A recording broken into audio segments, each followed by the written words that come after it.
All right, so Musk is richer than Buffett. This one seems equally insane. Robert De Niro is broke.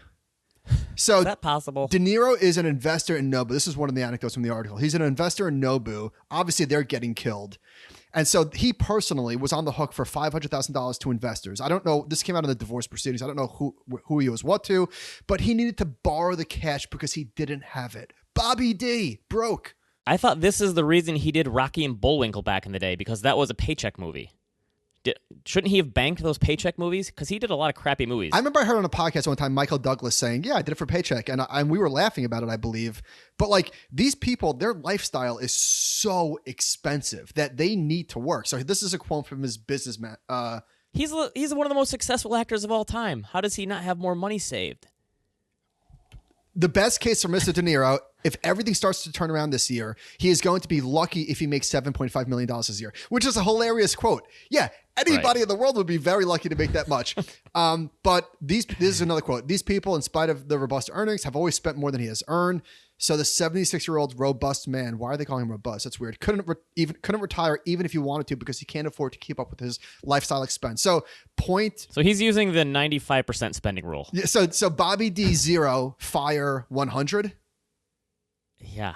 So he's 76 now? Wow. That's surprising and not surprising, I guess, would be the way to look at it. I think the lesson for regular people is it's easy to scoff and say this is irresponsible and insane, and of course it is all of those things, but it is lifestyle creep, which we've spoken about numerous times, is very real and very, very difficult to keep in check. The next move here, though, is to sue your management team and say that they took you for some money. That's pretty much your only play. Well, Meet the Little Fockers is a layup, right? He's going to have to do a Zoom movie, isn't he? So the New York Times had a piece about going to cash and what happens when you think about it. And so they interviewed Ric Edelman, who's a really well-known RIA and kind of a pioneer in the RIA space. And he talked about, okay, let's say you were one of these people who in March went to cash, and what do you do? And I think there is no right or wrong answer, but he says if you panicked and sold, do not second-guess that response. If you go back into the market, then the next downturn will panic you again. So he's saying effectively like, okay, you did it. Now you need to go back to a way more defensive allocation, which, I mean, I don't know what I would tell someone to do in that situation right now, because... I mean, what do you say? You're screwed. Sorry. Good luck. It's tough. It's really tough because he's absolutely right. If you already sold, then let's say you buy today and the market's down 2% tomorrow. You're like, just my luck. I'm out. It's going to happen again. Right.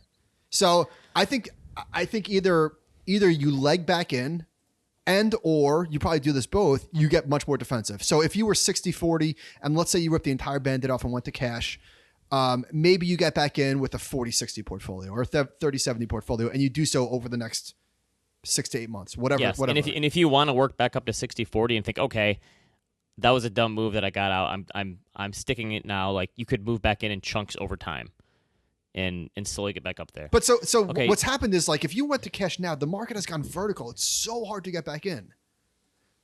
I mean, I think that his advice of consider staying out of the market until the majority of Americans have been treated with any yet to be discovered vaccine.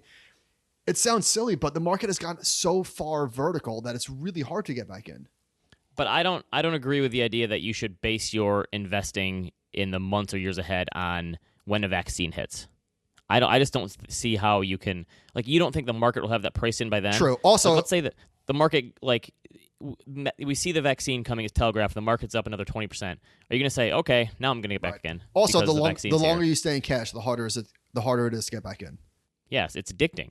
And even if the market does fall, if it falls 10%, you go, well, I'm just going to wait till it falls 20. If it falls 20, you're saying I'm going to wait till it falls 30. So, yeah, it's hard, and I think that's why you almost have to do a dollar cost average in and just don't even think about it and do it on the first of the month every month, something like that, something really simple. Or you get back in and you also short Tesla alongside it just so you have a hedge in place. Okay, another Robinhood story. This one from the New York Times. There was a few of them this week. They're everywhere. Do you think that this is like no publicity, all publicity is good publicity, that they just get so many people talking about them that they probably end up getting more clients because of it? For sure. they talked to this guy who said he's 32 years old and he liked Robinhood and he funded his account with $15,000 in credit card advances, which is not recommended, I would say. So he lost money. As he was losing money, he took out two $30,000 home equity loans so he could buy and sell more speculative stocks and options, hoping to pay off his debts. And at one point, his account value shot up to above $1 million and all but disappeared as it's now down to $7,000. I'm guessing he was trading options. Do you think that $1 million thing is correct there? Or do you think that was one of the things where they gave him the wrong value? Is that possible? So anyway, his wife said he's got 3 children at home. She says when he's doing his trading, he won't eat. He has nightmares. It's tough because I don't think a lot of the technology people, and Robinhood was founded by 2 young Stanford guys. I think kind of like Facebook and some of these other technology firms, when they create these, they don't really think about what the unintended consequences are and the ramifications. And Robinhood is kind of gamifying this stuff. So I think in a lot of ways, they totally are, because of the notifications that you get and the green and the red and like everything that you do inside of the app is encouraging you to trade. Yeah, it's like a game, and it feels the colors are bright, and they've done that well. And I got to say the technology is great, but so where do you fall between having some personal responsibility for the people who are trading and then having it on the company to educate their people? Because obviously they've got to do a better job of educating people. But at a certain point, I mean, are people just going to gamble anyway? I'm more in that camp. I'm obviously very sympathetic to the horrible stories that have come out. I don't know all of the details, so I don't want to speculate exactly on how much of it is on Robinhood versus the users. But people have to be responsible. And if it's not Robinhood, it's going to be something else. But yeah, they certainly have some responsibility. For example, in the first 3 months of 2020, Robinhood users traded 9 times as many shares as E-Trade customers and 40 times as many shares as Schwab customers per dollar in the average customer account. So they are actively encouraging their clients to turn their portfolio over. However, you also have to understand that these are smaller accounts. It's younger people. They're not going to be buy and hold investors. Of course, they're going to be more active than Schwab accounts. Right. Here's the other thing in this story from the New York Times. They installed bulletproof glass at their front entrance because they were worried about people coming in complaining about lost money. I don't know. Not a good sign.